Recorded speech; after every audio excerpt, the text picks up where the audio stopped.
नमस्कार, मैं प्रियांशा लाजस। आइए एक नजर डालते हैं देश और दुनिया के बाजार पर। न्यूज प्लस 21 का एक्सक्लूसिव बुलेटिन बाजार हलचल में। दिल्ली के व्यापारियों ने अनाज, आटे, दाल पर जीएसटी को जन विरोधी बताया, वापस लेने की मांग।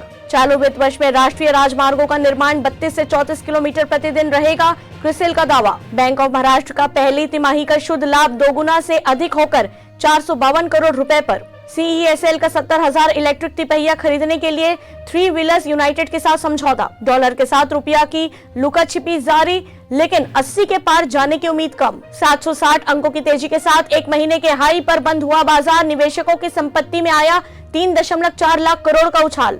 सस्ता हुआ खाने का तेल। अडानी विल्मर ने फॉर्च्यून ब्रांड तेल की कीमत 30 रुपए प्रति लीटर घटाई। पैक्ड फूड पर 5% जीएसटी से बिगड़ेगा किचन का बजट। 5 रुपए प्रति किलो तक महंगा हो सकता है चावल। अमेरिका में अगले साल मंदी आने के साफ संकेत, बोले अनिरुद्ध नहा।